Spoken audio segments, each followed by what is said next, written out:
Episode 11. Yeah. I hate odd numbers. It's a prime number too, isn't it? Is it? Yeah. Well, I just like even numbers. So we're going to have to do 12, I guess. It's kind of perfect because what I was hoping we could get into are numbers. Okay. Not like your personal business numbers, but like general thresholds in business. You're a contractor, maybe you're a carpenter, working your ass off. Yep. You want to reach certain thresholds to meet these markers in your business so that you know you're successful in some measure. And I think, for me as a small business, one of my first markers was 6 figures, hit 100K. Yeah. And annually. Sure. So it's like a threshold for sure. Another threshold might be to make the numbers even, Right. to go to $1 million as a contractor. Now you're doing $1 million annually. And then another threshold might be 10 million. Or a zillion. Well, I would say, if we went evenly, we'd go 100K to $1 million to 10 million to maybe scaling all the way to $100 million business, which might be like your future dream. I think there's a lot of people out there that might be interested in learning what it takes to get through some of those thresholds as a contractor. Yeah, that's a loaded question or thought process or discussion topic. Yeah, I kind of thought of that as a topic. No, I think it's a good one. I think that it's like a multi-layer answer because I don't think I started Omnibuild as like I want to make 100,000 and increase, and annually, monthly, whatever. I just initially when I started Omnibuild, I was working on the road and it wasn't sustainable for my family, and me and Abel decided like we should be home more often, and what does that look like and how can we make that happen doing the things that we love to do. And I think that's one of the biggest steps is make sure you enjoy doing it, because if you're trying to fit a round peg in a square hole, it probably is not going to work, and that is going to expose itself at some point or another. If you're not passionate about what you do, you're not going to be able to do it to the capacity to reach growth. You might sustain and get by. So when we decided to do it, we really didn't have a business plan, which I don't recommend. I think it's important to have a business plan, and I review business plans sometimes in some of the boards that I sit on and things like that, and it's been actually pretty awesome to see what a business plan at the very incremental stage of beginning your business looks like, because I never had the opportunity to do that. And I like to see the projections and the growth process, of what people are projecting for themselves, and how they're projecting it. And sometimes it's a little in left field, and sometimes it's a little in right field, and sometimes it seems right spot on. And I think that is totally normal. I think when you're starting on day one, writing this business plan about the next 10 years, it's hard to really predict what the outcome is going to be, and that's the part about being all in and enjoying what you do. But when we started, the main objective was to do what we love closer to home and make a living, and we knew we had to license up and get employees and get jobs and things like that. And that's where Abel decided to go get his license, and I decided to focus on the building of our company. So he was deep in license land, and I was deep in employee and landing jobs and building kind of the structure of our company. And so like our initial thing in the beginning was very loose and very much like not taking money out of the business and so it was a little bit safer because we didn't have really big mortgages and we didn't have big overhead. Now our families, or at least mine, I could definitely say, wanted us to make more money, and that was kind of a goal for my family at the time. And there was pressure of that, but our motto was like, let's take out of our company what it takes to live. And instead of doing big draws out of our company and paying for everything out of our company for our personal selves, we didn't do that. We took a salary that was pretty mediocre, and prior to this company, I lost the company. I went separate ways, and my partner at the time started using drugs and alcohol, and it just didn't work. And I lost a lot. And I think that set the tone for me to be nervous about losing. And I think that's why I was like, well, I'm going to pay myself $300 a week, to get by. And, because I knew my mortgage was $300, and everybody always told me in home economics class when I was there was, make sure you make what your mortgage is in 1 week. And I think that model has changed a little bit, but that was my model to go on at that point. And like I've said in the past, I didn't go to business school or anything to learn that structure of my company, so it was all self-taught and mostly through problems. And, in business, problems usually lead to financial situations, usually, because when you're having a problem, you're either spending money thinking about it by not getting other things done that you could make money on, or you're spending money because you've literally made a problem that you need to pay for, And so me and Abel's model was pay ourselves as low as we can, pay our employees what we have discussed with them as a good wage, and save the rest of the money.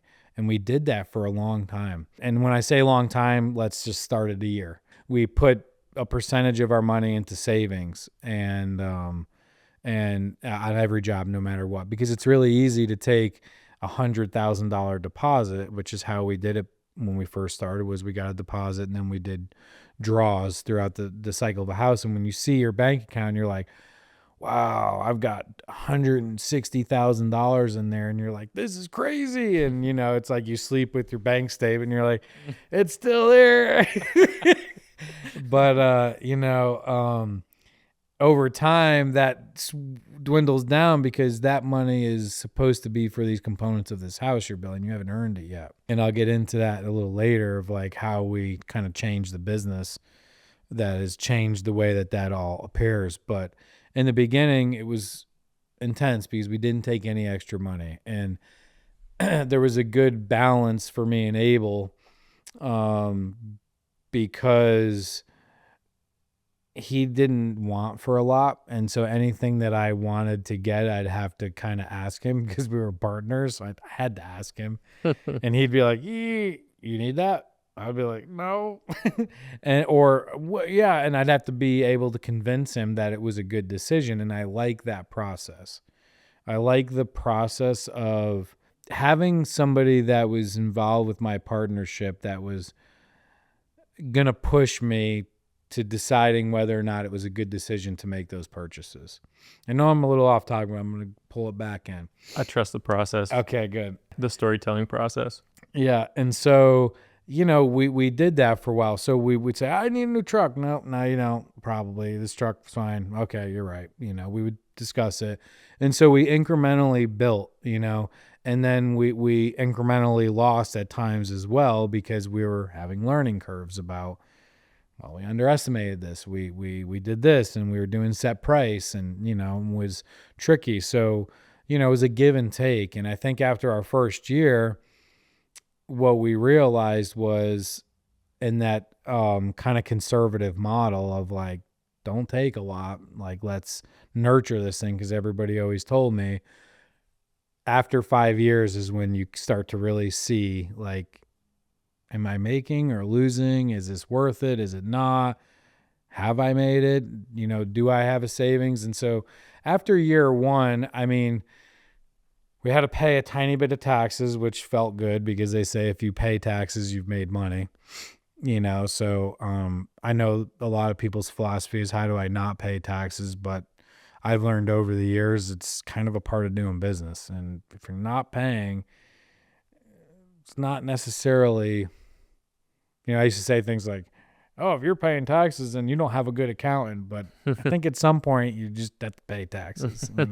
I think after the first year, I wouldn't say it was break even, but it was like, okay, we made enough money and we've saved, $10 or $15,000. And I was like, that feels pretty good. I mean, at that point in my career, $10 or $15,000 of cleared money in the savings account felt like a lot. I'd never had that much money in my account. And I was like, oh, well, that feels really good. And I think on that small level, it felt like a win, And then I think year 2 was close to the same. There were a few tricky moments where, we had to dip into our savings to make payroll, and even sell a vehicle to make payroll and things like that. And, it's very stressful. Take the stress home. I was learning at that point, like how to deal with the stress and not bringing it home. But still that incremental process of like not gouging our company. I still had an old truck. I still had old tools and, was just about getting by, renting equipment as opposed to buying it, stuff like that. And so I think that's what kind of in the beginning gave me a perception of like what was working and what wasn't going to work. And I still didn't know like about growth. My growth process at that point was not based on a monetary figure. It was based on doing good work and people wanting us to do more work and growing the company based on that, and then in my mind, I was thinking, well, more work equals, if I'm making, I always say this, I want to make 2 to 3% on a project. I think that those are pretty low, but that's kind of what it ends up being at the end of the day. Is it's not huge gains. It's the fact that we're now doing a ton of work that makes that gain feel larger. But incrementally over time, I was like on one job, and then I was like, well, I can kind of start another job as this one's finishing. And then, well, now I can start one like while this job is halfway through.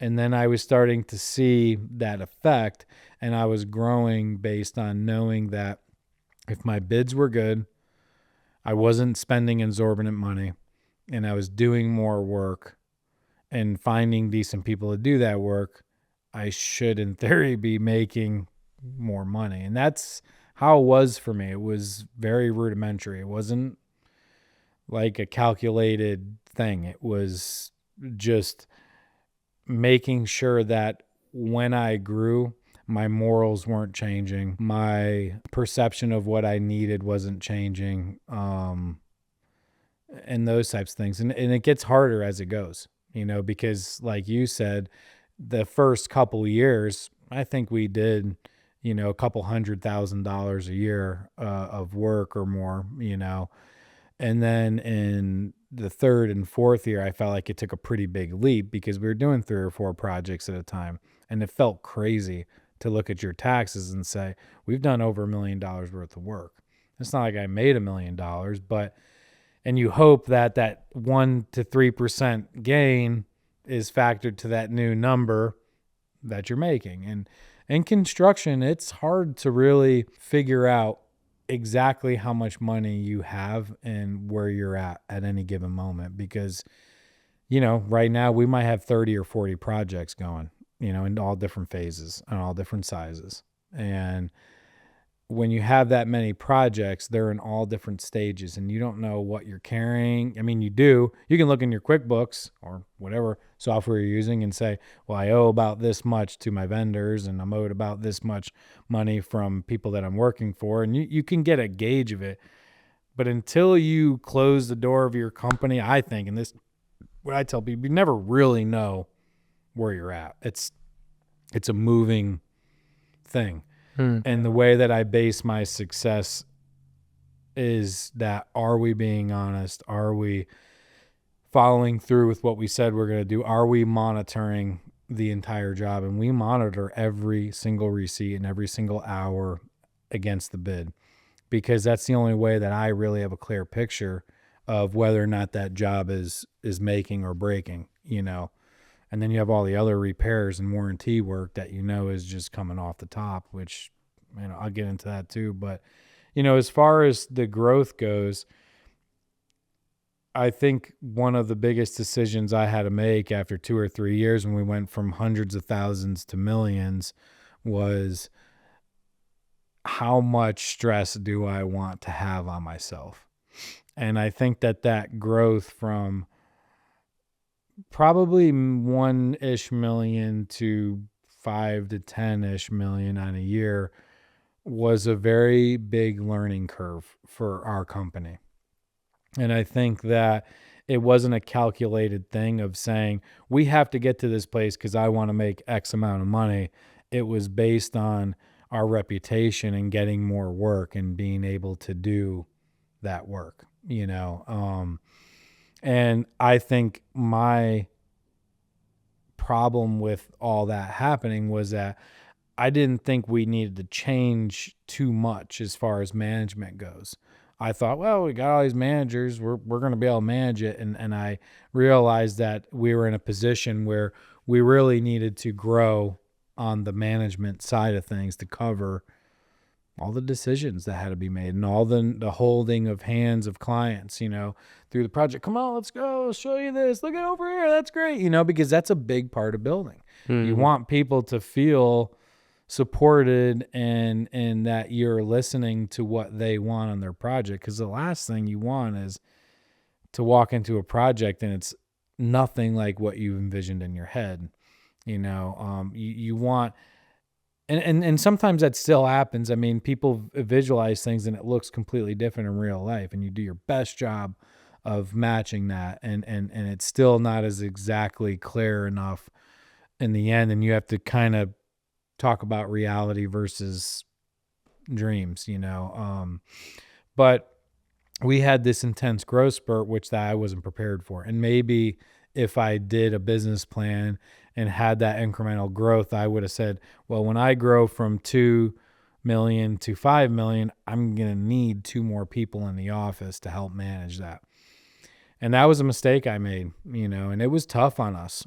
There was a transition point. There were new people coming in. I mean, that's around the time when I made my dump truck driver a project manager, because I was at a loss and I didn't even know really what project management was at that point. And so I think that was a point in the career where it was very scary and it was like a make or break.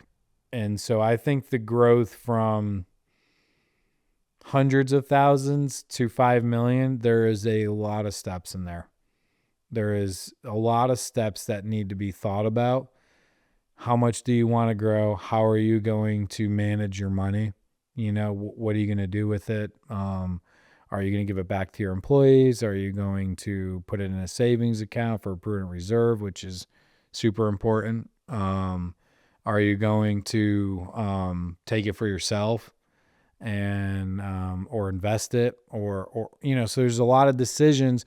And then you also need to manage that level of work, because the owner's responsibility at that point when you're taking that growth step changes dramatically. You start to transition from working with the 2 or 3 clients that you had because it's manageable to do that to really 5 to 10 clients. And then you're not able to be in front of them as much as you used to be. So it's a tricky time in a business of learning that the way you set things forward with your clients is important to how you follow through. Like if I come in and sell a job and win it over, and I'm pretty good at it because I have a lot of experience. And I meet people at their level. I relate, and it's nothing false. It's something I enjoy doing. I have the gift of gab. I like talking. I like getting to know people. I'm interested in what they're doing, and it's genuine, whether or not I totally like what they're doing. I mean, who knows? I mean, somebody might be a professional gambler. I think it's interesting. I think it's like, wow, that's crazy. I might not like it in the aspect that I want to do it, but it's interesting to learn about. So I'm just an interested person in what people's lives are, and I think that's kind of what helps me relate when we meet, is we can meet on different levels and talk, and I'm genuinely like fascinated.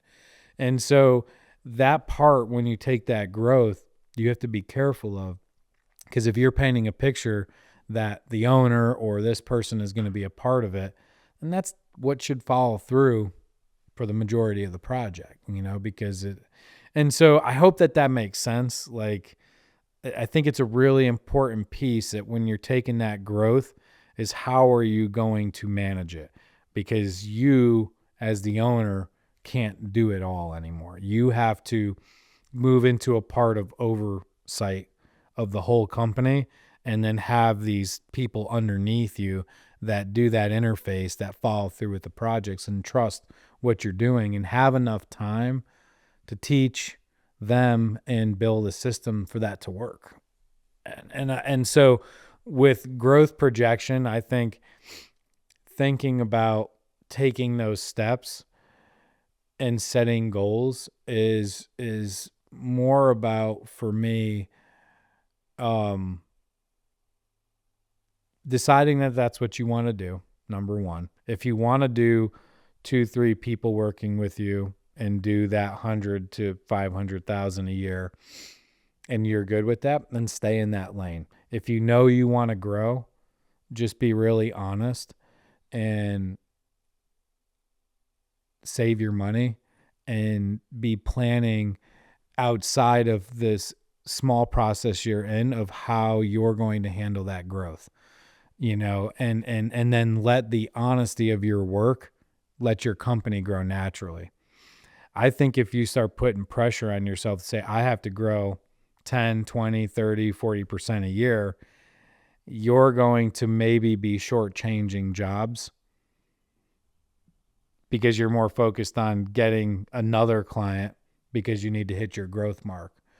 In my professional opinion, or my experienced opinion, I wouldn't say I don't know what defines professional. Like if you go to school and you threw your hat up and caught it at a graduation ceremony, or if you've completed, a certain amount of classes or whatever, or you're just at a certain level in your company. But for me, my experience tells me that the best way to grow is to grow by proof of work. If you want to grow, do really good work, have a game plan, and let it grow naturally and incrementally, and you'll hit those marks. It'll happen naturally if you're honest and you're a person of your word, So, and I think over the years, we've grown our company. We've probably gone 20x. I don't know even what that actually means, but it sounds accurate to what's happened. We went from me and Abel to 56 employees. Our payroll is, we were talking about it the other day, is somewhere between 30 and 40,000 a week. Wow. That's a lot. It's the type of thing that keeps you up at night. It's the type of thing that that you can't miss any days. And I have to be on all the time, and a lot of my managers are as well, and I had to kind of build my systems, and that's mainly what I'm focused on. It's like Spencer yesterday when we talked, we sat down and, he's like, hey, I want to kind of help you with some of the stuff I see going on, because it's like when I see an issue in my company, most of the time, if nobody's stepping into it, which doesn't happen all the time, I'm going to insert myself because I can't let that aspect fail. Because if it fails, then that's going to hurt.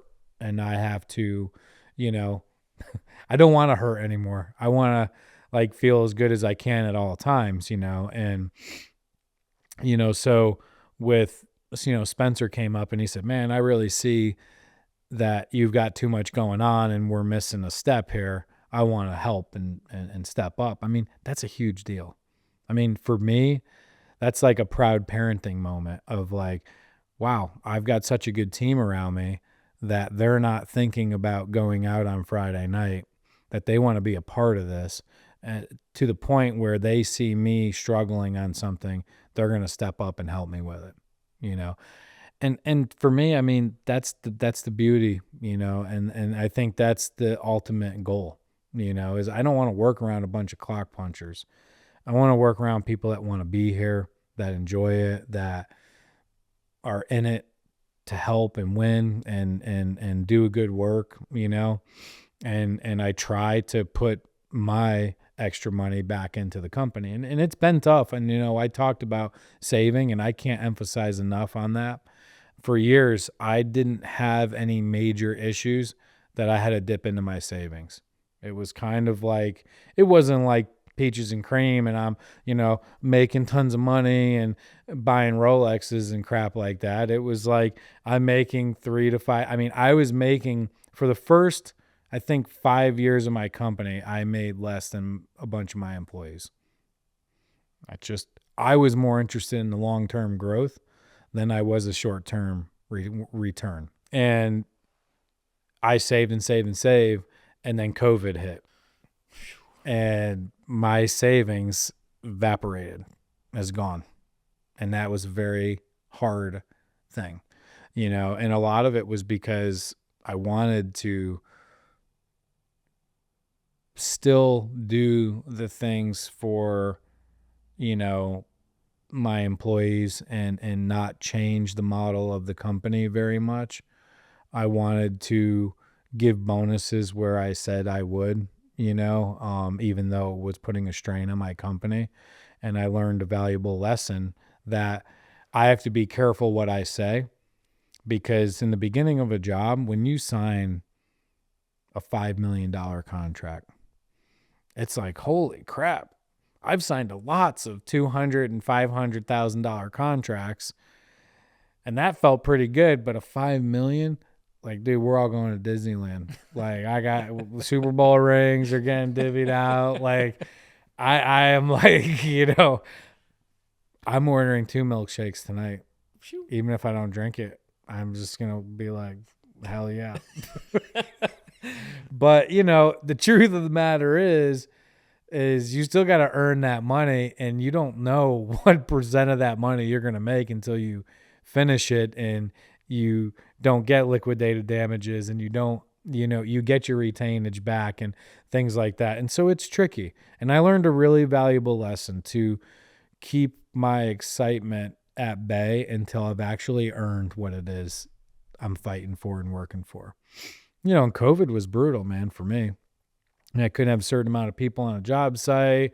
I had other contractors I was working with. I had one try and sue me because one of my guys took their mask off when they went to the bathroom. And I'm like, this is getting bad. Oh, jeez. Like, how come we even have to wear masks outside? I mean, it was like, you know, and so to lose my savings that I had saved for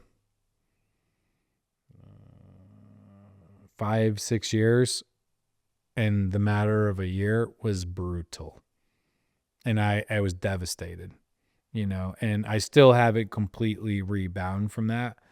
You know, and we've had some tough times in the past couple years of growth and not having enough oversight. And, you know, the problems that we've faced, but they're the money type problems that eat into everything. But we've still done the things that we do, pay everybody for close to 5 weeks off a year, do Christmas bonuses, do a huge Christmas party with a huge raffle, you know, help people build their houses that work with us, all those things, you know, the perks of being here. And I think that's what the attraction is, you know. And so when I look at a monetary growth, I can say, yeah, I would love to increase 10 to 30% a year. But to me, I don't even know what that means. Honestly, in my zone, I know that I want to do good work, hit milestones, make sure that I'm not losing money on jobs or mistakes or things like that. Put the right management in place and let it grow. I mean, last week I talked about the biggest job ever. And it's a funny thing because I do say a lot in our meetings, we might have won the largest job in the history of Omnibuild. And everybody's like, and the truth of the matter is, it's like, yes, it's possible. And it is the biggest job ever.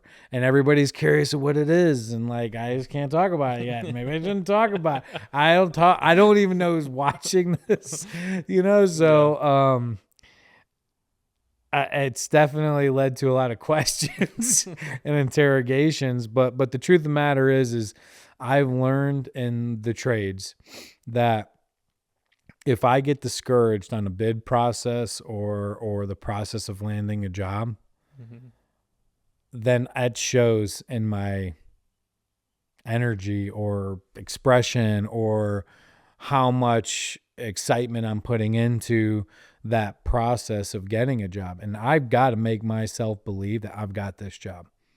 And I know damn well, I'll be the first one to admit, I don't necessarily have it yet. But I'm going to make myself believe, whether that's talking to somebody saying, I think I got it, I'm feeling good about it, and they may be sitting there like, no, you don't, because I'm bidding on it too, and I think I got it, or whatever it is, but I have to convince myself that I have a fair opportunity to have this job, and I've got a good chance to get in it, because I want to go into it with that type of feeling so that I'm giving it everything I got. So the big job, I feel really good about it. Owners are flying in from different countries and stuff to meet me and go for rides and do stuff. And that's a big deal, and I wouldn't do that if I wasn't serious, and on the other side about something. And if we get it, it's going to be a great thing for everybody that works here. It's going to be a great thing for the entire community, because I'm going to involve as much of the community as I possibly can, so I think that, to me, is the sign of my growth, of growing to the point where I have somebody that's interested in talking to me about I don't know how many zeros are after it, a big job. And that's not to say I'm going to make 1, 2, 3, 4, 5, 8%. I don't know. But I know that I'm going to be honest in my bid, and that according to my structure of what I've set up, I'm going to make money and be able to pay my employees and keep the lights on and do podcasts and drive my Toyota Tacoma around that nobody knows about because they don't be waves to me anymore. And pay gas and take my family on a vacation and make my 56 payroll payments every week and pay for 2 weeks off at Christmas, no matter what. And, give everybody a Christmas bonus and those things that make us feel good. And then hopefully I'm putting money in my savings. And I know that the way I do it is probably the absolute opposite way of what they're teaching you in business school and college. But that is what has worked for me. I think that if I was setting goals of growth based on a monetary gain, I might be missing the real reason I started this. And the real reason I started this is to do good work for people. And if you do that, you'll have as much work as you want to do. It's just that simple as that, and yes, I've followed with that as long as I've been in business, and I have grown every year. And honestly, I have taken a step back. Like, 1 year we might do, I don't know, I'm going to use fake numbers, probably 15 million. And the next year we might do 13. To me, it's not really to say, oh man, I lost money. It's, I did less work, or the jobs I did weren't as big, or I don't know how to explain it, but I didn't lose money. I still paid taxes.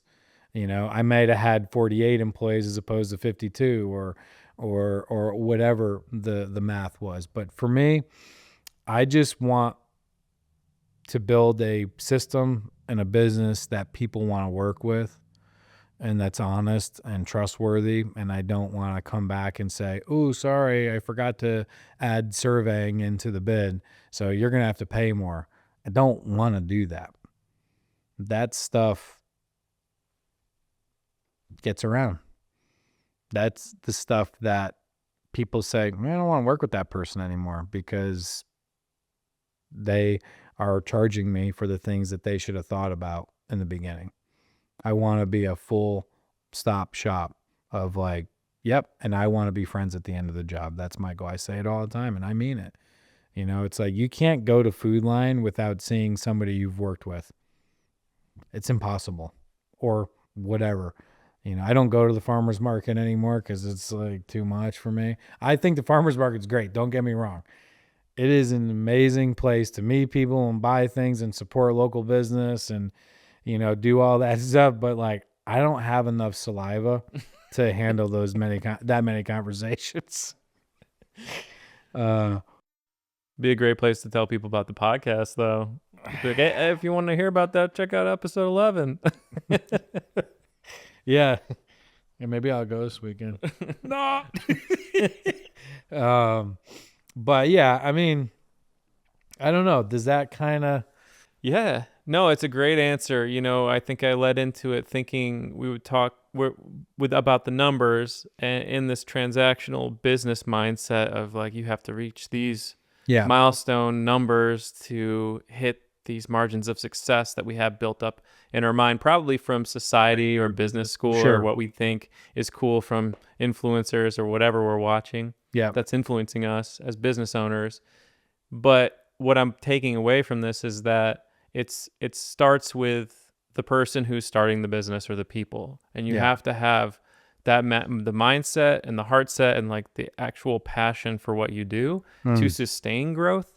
Yeah, and then not be so transactionally motivated and more relationship motivated because those relationships build and compound.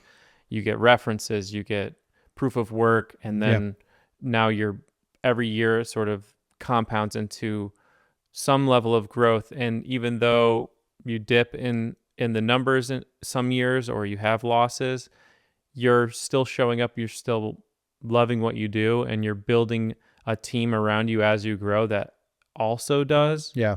And that seems to be the key, because if you're looking at it like, oh, I'm making 10% more, I need to hire one more employee to fill this role, but that person isn't a fit in the culture of what the business needs to be in order to grow that mindset that's bringing in all of the work, then I think like there's a huge piece there that a lot of people miss when you're thinking about financial success. You're thinking about some of the things you mentioned, like savings or percentages of profit. Mm-hmm. And then, but like giving back to the employees before taking it for yourself, I think is counterintuitive to a lot of people, because everybody at the bottom line needs more money to have a better quality of life. And so if you're getting your quality of life out of providing a great service or great work to the people and the clients you work with and the employees, then you're like filling your coffers in different ways, you know, and you might not take a huge profit right away, but you're sustained by the work. So you feel that it's growing, even though like the savings is untouchable only for emergencies. And then you're keeping your wage at $300 or $500 a week for 5 years. Like that's insane. Yeah. It's not, you know, I think a couple things to add to that. Like, I want to be clear too. I do have an accountant and I do have a bookkeeper and I do have a billing person, and we have meetings regularly and I have a business manager to discuss if we're gaining or losing or things like that, because it's important to know. Like if we're not able to charge for these warranty claims, or we're going over in bids and we need to take things down, and we need to address those issues, you know, as they go, because those things could become issues, could become big problems, and then you could be losing. So I have oversight on those things, and it's critically important to do that, you know, and especially when you're thinking about buying another work truck or something, or a new excavator, it's like our plumbing team right now, Shay, John, great people, man. They're freaking awesome. They hand dig all the time, these trenches and basements, and they want a little tiny miniature excavator, and they rented one the other day and it worked great, and they really want one. And so my initial reaction is, I'm going to get one. It's great. It's a write-off, blah, blah, blah. Yeah, but I need to know if it makes sense, and so like I'm thinking it through for a couple weeks and processing it, because if it affects their life and their job enough that they're like talking about it every day and asking, then like I need to vet that out, and see, because I want to improve. But and then the other thing is in the financial thing, I talked about savings and savings and savings. I'm in the first time in my career as a deficit. I've not had company debt. I have saved and paid as I went and not gone over that. And, due to a few reasons that are circumstantial in the past 2 years, I've had to take out a credit line, which I've never had to do that before. And so, the past 2 years are the first years I've had a debt, and I've got a game plan. I know what I'm doing.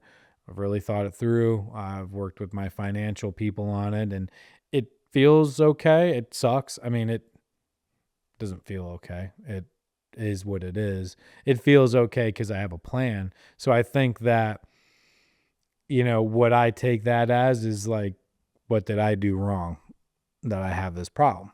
And that's one thing that Courtney's really good at, and Rye, and some of those people that are in those positions in my company of like looking at it and say, well, this is why. And I'm like, ugh.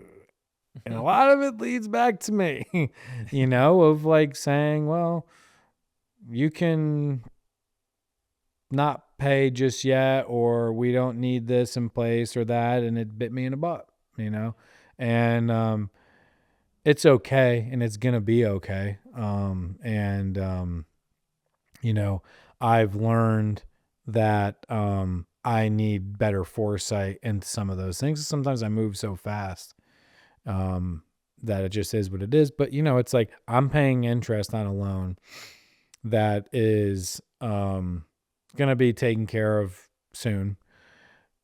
And I look at that interest as an education of, okay, I'm paying somebody, this bank. Yeah. And that is a direct lesson to me of what I do and don't want to do in the future. One of the things I was talking to one of the things that I really like is that I talk to a lot of other local businesses, not even businesses that are just directly associated with mine. Like I talk to, different business owners in town that have completely different businesses a lot. And I think it's critically important. And I think that we have reached a comfort level of like sharing pretty openly about what's going on and how we're addressing it. And it always cross translates to a degree, and one of the things we were talking about yesterday was, other businesses opening up in town, like say another construction company or another gas station or another grocery store or another coffee shop or whatever it may be, and how initially it's like, oh man, what the heck, and it does suck, because there's a lot of construction companies that open up all the time. I think my first thought is, are they licensed? Well, how they get their license if they don't have enough experience and, haven't done 10 years or whatever the requirements are, or taken all the classes I've taken and, and all that stuff. But I lose myself in that thought, and then I'm actually hurting myself. I can't focus on my work anymore.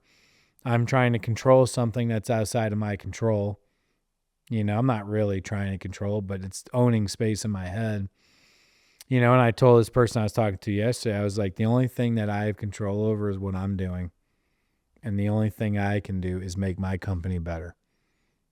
And then let the best person win, and it felt good for me to say that, because it reminded me too that like, that's my only defense. I don't want to be a jerk. I'm not trying to do all the work. I mean, I talked to Nate the other day from another construction company, and he's asking for advice about something, and I'm going to call him probably this weekend to talk to him about it too, because I'm probably going to get something out of that conversation as well, and I think it's like, it's just a natural thing to feel threatened when somebody else is opening up a business like yours in a small town. And I think the only defense you have against it is it's an inside job. Deal with the bull crap of the judgment and all that and yourself. Because if you start making it out there, you look like an asshole. If you're judging other businesses that are like yours openly and blatantly, it doesn't look good in the community. To me, it says you're afraid and you're scared, and why don't you just do a better job? And I'm saying that to myself, and that was like a big wake up call for me, because I realized how much things own space in my head, and Rye's great at that. She's like, why are you worried about that person? I was like, yeah, it's a good point. Like, I don't know, like, I can't control myself, but yes, I can control myself, and I think that leaving all the doors open and talking to other, like joining the Chamber of Commerce or going through a C4 program at the EDA or, doing different things that kind of pull other businesses together, I think is a very good experience. And I think it nourishes like your scope and your sight of what's going on, because it gets very narrowed when you're left to your own devices. When you're just sitting to yourself and you're thinking through your business strategy and you're not talking to other businesses about what they're doing, it's tricky. And on equal playing fields, it's like I talk to big corporate people and I don't even understand what the heck they're talking about. And it says no like crossover. I'm like, didn't learn this in home economics. I was like, I didn't go to college. School of Hard Knocks, though. But nothing against corporate people. I mean, like, whatever, they're doing their thing, and I love talking to local businesses about little things that's going on and bouncing off. And I try to always make sure that it's just my opinions, what I'm saying. I try to make that known. I haven't figured it all out. I'm not perfect. I make mistakes pretty much every day. It's what I do with it. Growing your business is, in my personal opinion, and what has worked for me, is let it happen organically by being honest and doing good work. And you can grow as big or as small as you want. Yeah. You can do honest work and have a 10-year waiting list. And or you can grow big and take that 10-year list and make it a 1-year list, but staying ahead of your growth. And that's a hard lesson I've learned. And where we live, it's a small work pool, but the thing of it is, it's like, I have people in other states reaching out to me to come here to work, to manage, because they watch the podcast or they've followed us on Instagram or Facebook and seen what we're doing and are curious about it. And like, that's how you want to draw people in. You want people to want to work with you because they think what you're doing is cool. Yeah. And thanks to Hearts Media. Well, you're just living proof of like following what you do, staying true to yourself, and then just emulating authentic energy. So that's not like contrived. You are competitive. You want to win the big jobs, but you're not going to let losing to some other contractor, some jobs, like make you burn bridge or go scorched earth. You're going to just keep your chin up and take it as a win or a lesson. Yeah, it's and I still have to be put in my place. I mean, me and Jared lost a really good job the other day, and I called him and I'm like, ah! And he's like, who cares? Get over it. There's a lot more work out there. And I was like, oh yeah, good point. And I probably know that answer, but sometimes I need somebody else to say it to me, and he might need me to say it to him. I don't know. He's pretty durable, but it's nice to have those sounding boards, Yeah. You don't want to close the doors. Like by being too competitive, you might not collaborate with another contractor like Jared to be like, or another business owner, because you might want to edge them out in competition. Yeah. But based on what you're saying, it's like as you grow, you're going to make mistakes that are going to cost you. The more you make, sometimes the more expensive the mistakes can be. Yeah. And without having open doors to community members or to other businesses that are maybe in that zone already and have already made those mistakes, how are you going to have a open dialogue to learn some lessons beforehand? Which is why I think this podcast is positively received, because you're willing to talk about things instead of keep it all in the dark, so that guys that might watch this that are competitors or smaller companies that are taking something from this to bring themselves more energy to go do a better job and be a better business person. It's like, they might be a better competitor to you, but it's like they're actually becoming better friends too. And it's like that company that just opened in Floyd called Omnibuild. What? Just kidding. You're stealing all my thoughts, man. We were talking about growth in the business and all that, and management and stuff like that. And I'm implementing a new management system in our company right now that I haven't even quite figured out yet, and I have Justin Miller and Cody moving into kind of a new kind of management role. And it's really interesting, because I feel like, and it was fascinating because Justin said to me the other day, he's like, I know that you think about these things in your mind and they make sense to you with all these shooting electrodes going back and forth, and then you try to like explain to me in 13 seconds and I have no clue what you're talking about.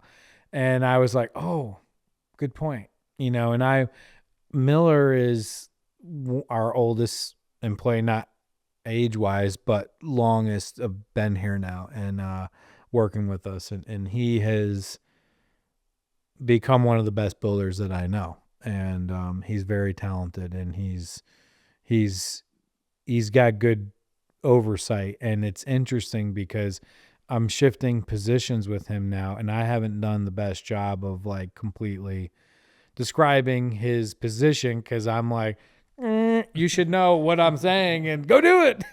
But that's not fair, and that's not descriptive, and that's whatever. But, he's trying to make sense of it. And one of the things that Spencer said the other day is, I need to help you with this so that you can do your job. And I think as we grow, I'm still like the oversight manager that's trying to help these people in these pods in the company. And last night it hit me that like, hey, I got to spend some more time with Miller and help him understand this new position. And I think, growing your company, you need to make sure that you have a good game plan with the new things that you're creating. I think that that's one of the harshest realities of what I've learned. And I think that in the normal model, when you look at like a triangle or a tree or whatever they teach you in college, they probably say like, oh, you have this person and then these 3 under this and then these 4 under this and then these 60 under this. I've never done that, and I'm kind of making it up as I go, and I think what I've learned is, and this is one of the things that Courtney's really helping with, is we need to really have a definition of what that job is, and what is the responsibilities of Justin Miller and Cody, and what is the responsibilities of Ian, Chris, Orion, Kip, Graham, Daniel, Shay, John, Kenny. Well, Kenny's in Cody and Miller land. So, all the managers, Corey, there's just, I think it's really important that as you grow, you really want to be thinking, about what those responsibilities are of those persons, because if you don't, they cross too much, and then you create friction, and that's what creates mutinies. And that's something I've learned the hard way over the years. I'm still going back to so yeah, I would be happy to talk to anybody that wants to grow their business outside of this if they have other questions they want to ask, or if they want to ask on the machine. Comment. Yeah, leave a comment. We'll talk about it here. We're not going to talk about it at the farmers market, so don't ask there. No, definitely not. But maybe I'll go surprise myself. They have good food there. Yeah, I love the farmers market in town. I know. It's the bomb. Yeah, it is. I'm not for you. I'm not popular enough for it to be an issue for me to go there. Nobody talks. That's why I'm talking about it so much, because I want it to happen. Leave me alone. Nah, you could say hi. Just don't touch my baby. I'm not antisocial. Don't get me wrong. It's like my entire week is full of talking. And so on the weekends, I want to talk not as little as possible, but you got to get your saliva reservoir built back up. Yeah, I do. I'm working on it. I'm digging a well. For anyone that wants to know what's going on at the old farmhouse on 221, it's going to be like a 4 million home estate. It's like, I'm going to do like 200 lots to start. I'm not. I'm just going to have in an HOA in there.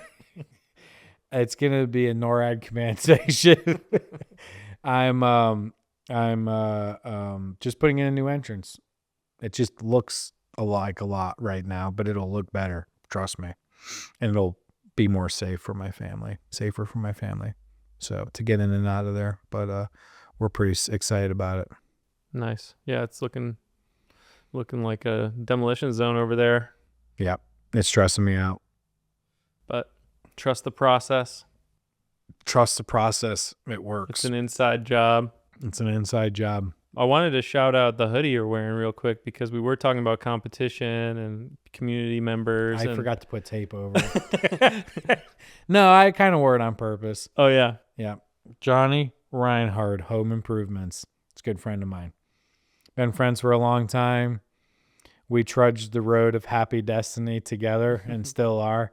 And, we help each other on jobs.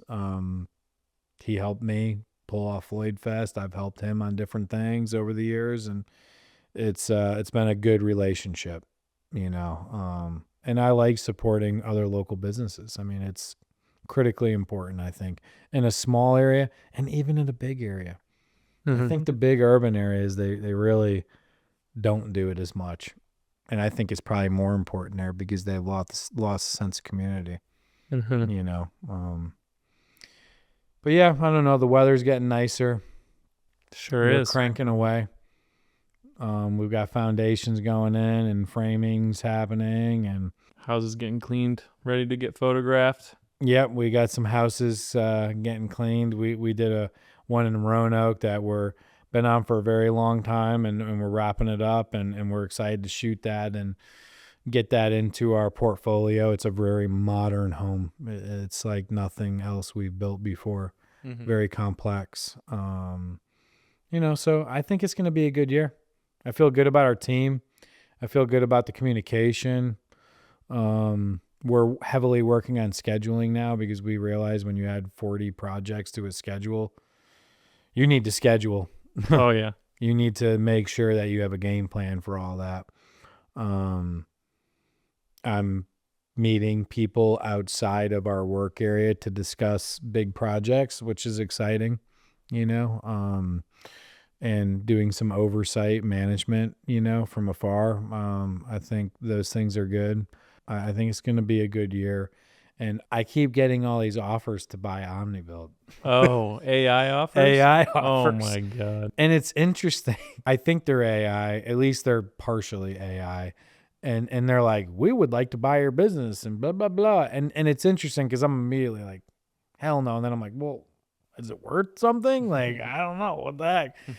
But the truth of the matter is it's challenged me to think about my retirement and talking about growing your business and what do you do with it when you're done, and then I have very close family, my brother and stuff. And he's like, yeah, you should sell, because he wants me to be more with him probably on the farm and whatever we would do, or just be not as busy and stressed out.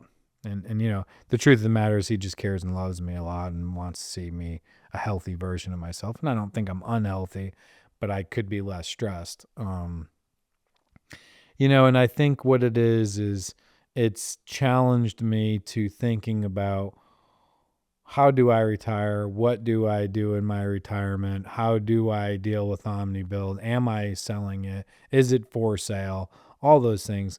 And the truth of the matter is Omnibuild is a tool for the community. It is bigger than me at this point. Yes, I own it on paper, but I look at the younger people in the office. And then I look at the younger people in the field, and I look at the people that have dedicated 10 years of their life to this. And I'm like, it's really not for sale. It's not even a decision that I feel like I could make solely. I want this to be a community orientated project for as long as it can be. And I think that there's a transition in my future, but I don't know. If you wanted to buy this thing, you'd have to make it so insanely good for all of us that it's probably unobtainable. And I'm not saying it's worth that much. I'm saying that it'd take a lot. Yeah. Because you'd have to appease 56 people. It's tricky. It's tricky. I think, I wanted to add that part, because I think as you grow your company, I think it's really important to think about, what does it look like to not have that company anymore? And we could talk about that next time too. I love it. Yeah. Yeah. And I'm sorry to leave you with like kind of a weird like cliffhanger. I like it. But no, it's good. I think that's something you got to think about. So, and think about your future and your retirement. So I don't know. I just enjoy doing it. I'm not going anywhere. It's a powerful thing. And, we like being a part of the community and working with everybody. And we like providing lifestyles for the people that work for us. Anyway, I think I'm out of saliva. Yeah. Go see if my wells hit water. Nice. Subscribe. I looked at your camera. Yo. Cool. We'll see you in the next one. Peace.